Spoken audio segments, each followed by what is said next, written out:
नमस्कार दोस्तों। आज मैं लेकर आई हूँ आशीष कुमार त्रिवेदी जी की रचना अपनी देहरी। कुलदीप ने अपना सूटकेस गाड़ी से उतारा। कुछ समय इधर उधर देखते रहे पर उन्हें लेने कोई नहीं पहुँचा था। उन्होंने अपने आने की सूचना तो दी थी, फ़ोन पर बात हुई थी कि उनके चचेरे भाई का बेटा उन्हें लेने स्टेशन आएगा, पर वह तो दिखाई नहीं पड़ रहा था। कुछ क्षण अनिश्चय में खड़े रहे। क्या करें समझ नहीं आ रहा था। बहुत समय के बाद यहाँ आए थे, आगे की यात्रा कैसे करनी है मालूम नहीं था। फिर सोचा पहले स्टेशन के बाहर चलते हैं, फिर आगे देखेंगे। स्टेशन के बाहर निकले तो सामने चाय की दुकान देखकर अचानक ही अपनी थकान का एहसास हुआ। पहले लंदन से दिल्ली तक की हवाई यात्रा की, होटल में कुछ ही घंटे विश्राम करने के बाद यहाँ के लिए रेलगाड़ी पकड़ ली। उन्हें एक प्याला चाय की सख्त आवश्यकता महसूस हुई। उन्होंने चाय बनाने को कहा। चाय पीते हुए वह इधर उधर निगाह दौड़ाने लगे। पहले से यह जगह कितनी बदल गई थी। पहले यह एक छोटा सा स्टेशन था। आज की तरह बाहर इतनी दुकानें नहीं थी, अब तो जैसे एक बाजार ही हो गया है। पहले खड़खड़े चलते थे जिन्हें एक घोड़ा खींचता था। यहाँ से गांव जाने का यही एकमात्र साधन उपलब्ध था।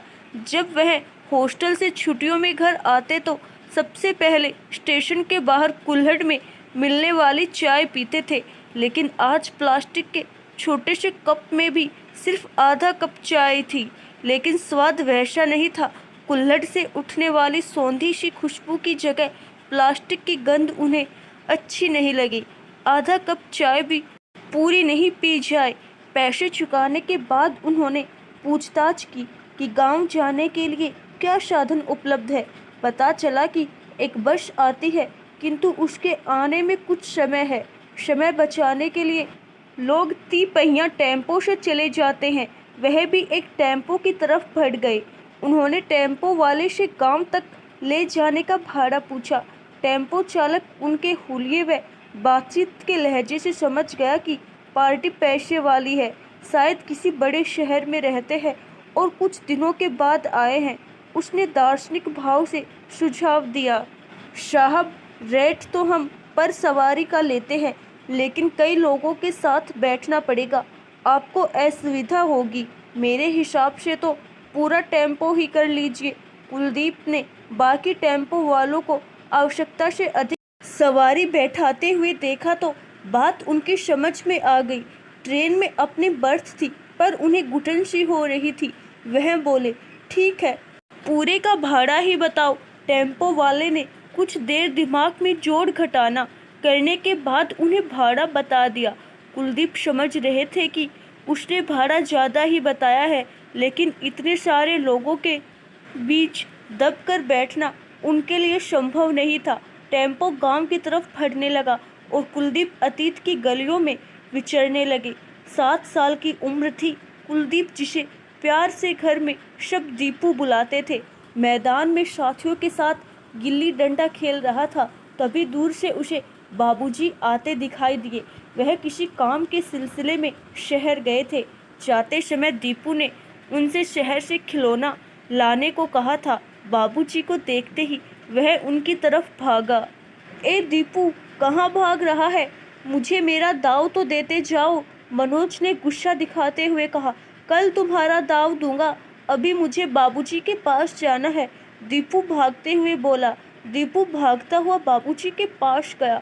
शहर से मेरे लिए खिलौना लाए? बाबूजी हंस दिए। लाया हूँ, पहले घर तो पहुँचने दो। दीपू ने उनका झोला ले लिया और आगे आगे चलने लगा। उसे पता था कि उस थैले में ही उसका खिलौना है। घर पहुंचते ही उसने झोले से अपना खिलौना निकाल लिया। प्लास्टिक का हवाई जहाज था। उसे देखते ही वह खुशी से उछल पड़ा। उसे हाथ में लेकर इधर उधर भागने लगा जैसे उड़ा रहा हो। बहुत सुंदर हवाई जहाज लाए हैं बाबूजी तुम्हारे लिए, अम्मा ने कहा। अम्मा, हवाई जहाज उड़कर बहुत दूर के देशों में जाता है। एक दिन मैं भी जहाज में उड़कर दूर देश जाऊंगा, दीपू ने जहाज को ऊपर उठाते हुए कहा। अम्मा ने प्यार से उसे गोद में बिठा लिया। खूब तरक्की करना बचुआ, विदेश में जाना, पर कभी अपनी देहरी को मत भूलना। टेम्पो में बैठे हुए अम्मा के शब्द कान में गूंजने लगे। उस उम्र में वह अधिक समझ नहीं पाए थे, लेकिन 30 वर्ष पहले जब वह सचमुच विदेश में जाकर बस गए तो अम्मा की कही बात का मतलब समझ आ गया।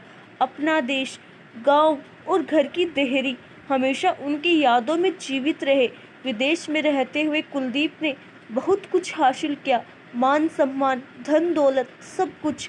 परिवार भी वही शुरू किया, परंतु उनके व्यक्तित्व का एक हिस्सा जैसे हमेशा ही उनके गांव में बसता रहा।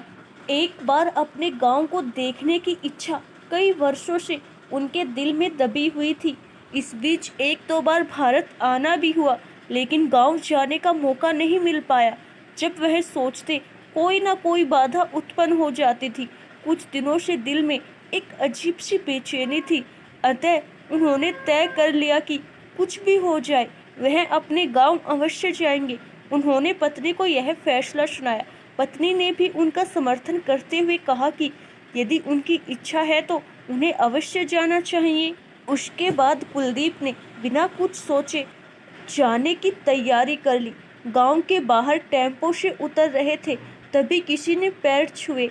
मैं महेंद्र, वो अचानक जरूरी काम आ गया, इसीलिए लेने नहीं आ सका। कुलदीप पहचान गए कि वही भतीजा है जो स्टेशन आने वाला था। आपको तकलीफ हुई होगी, महेंद्र ने उनका सूटकेस उठाते हुए कहा। दरअसल प्रधानी का चुनाव होने वाला है। मैं पुराने प्रधान के साथ हूँ, इसीलिए चुनाव प्रचार के काम से जाना पड़ा। उनका मेरे बिना काम नहीं चलता, महेंद्र ने सफाई दी, लेकिन उसमें ना आ सकने की मजबूरी कम, अपनी अहमियत दिखाने का भाव अधिक था। महेंद्र मोटरसाइकिल लेकर आया था। कुलदीप पीछे सूटकेस पकड़कर बैठ गए। गांव में घुसे तो सब कुछ बदला हुआ नजर आया। मोटरसाइकिल पर बैठे हुए वह मन ही मन विचार कर रहे थे कि पुरानी कौन कौन सी चीजें अब दिखाई नहीं दी। मोटरसाइकिल उनके चचेरे भाई के घर के सामने रुकी। उन्हें देखकर उनके भाई बसंत ने आगे बढ़कर उनके पैर छुए, उन्हें भीतर ले गए। परेशान हुए होंगे भैया, पर महेंद्र काम में फंस गए, इसीलिए आ नहीं पाए, बताया महेंद्र ने। कोई खास परेशानी नहीं हुई, पूरा टेम्पो कर लिया था। तभी भीतर से एक स्त्री ने आकर पैर छुए। सावित्री है, महेंद्र की अम्मा। हमारे ब्याह के समय तो आप थे नहीं।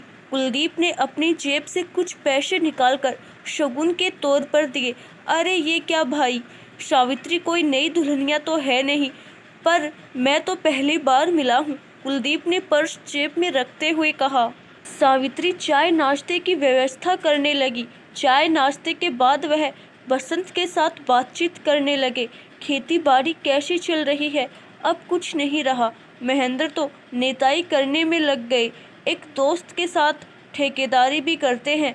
अब इस उम्र में सब अकेले संभालने में दिक्कत हो रही थी।